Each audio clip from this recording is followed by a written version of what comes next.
The clinking of crystal glasses echoed through Le Ciel d'Or, the most prestigious restaurant in New York City.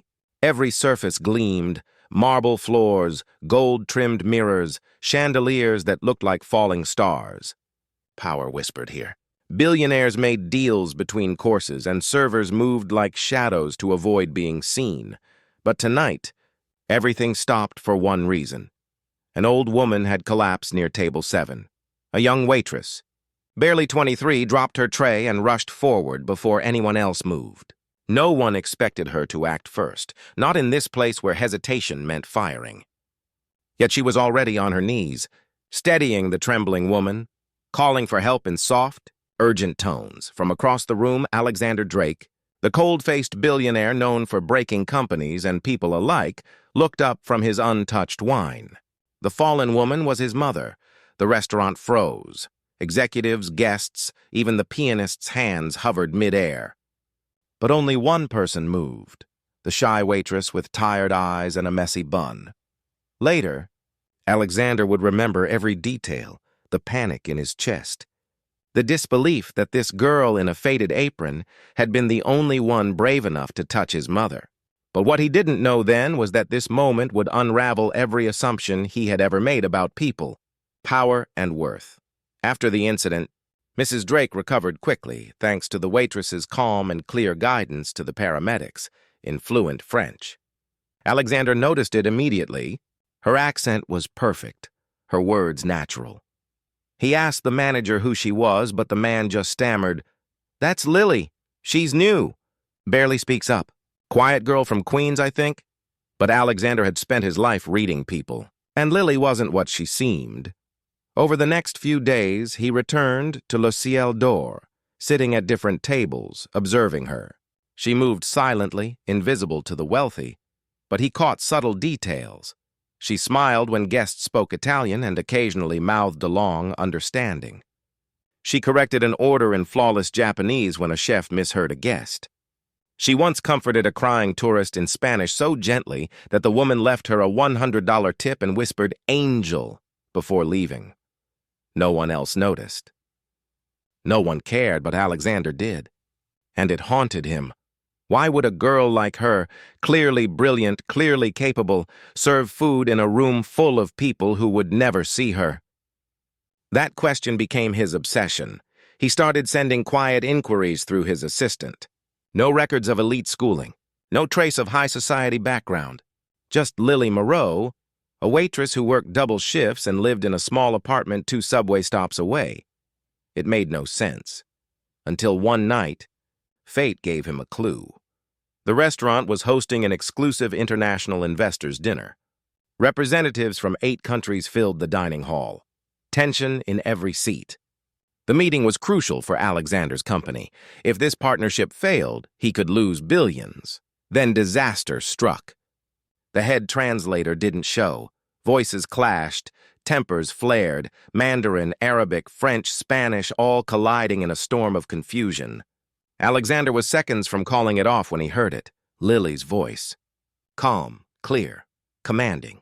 She stepped forward from the shadows of the service staff and began translating. Every single language flawlessly. Conversations that had been on the verge of collapse suddenly flowed smoothly. Guests leaned forward, listening. The chaos turned into applause. By the end of the night, the deal was saved, sealed with laughter and champagne. And Alexander Drake stood in stunned silence, watching the girl who had just done what entire departments couldn't. When the last guest left, she quietly went back to collecting plates. No one thanked her. No one but him. 2 nights later, Alexander waited outside the restaurant. He told himself it was gratitude, curiosity, maybe both. When Lily finished her shift, she found him standing by a sleek black car under the streetlight. The city hummed behind them. He asked if she'd let him give her a ride home. She hesitated but nodded, polite, cautious. As they drove through Manhattan, he asked gently, "Why here?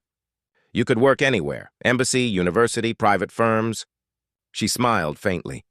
"Because here people talk, and they never think the waitress is listening." Her answer cut deeper than any business loss he'd ever suffered. For the first time, Alexander realized how invisible he'd been making people his entire life. He didn't know it yet, but that night marked the beginning of his transformation. Over the following weeks, their paths kept crossing, not accidentally. He started coming to Le Ciel d'Or almost every night.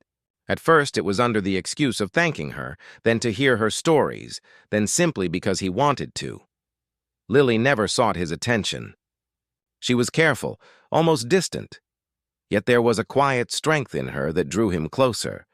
But then, just when everything seemed to turn toward light, a scandal erupted.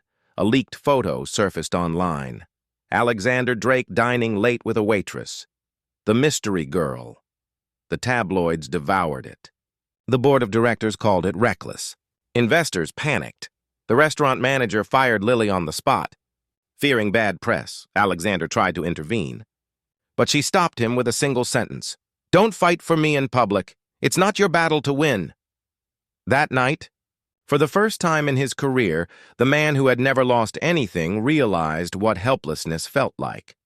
But Lily didn't disappear. She simply vanished from his world and the city, until one day, months later, he saw her again. The United Nations Summit in Geneva was the kind of event Alexander lived for.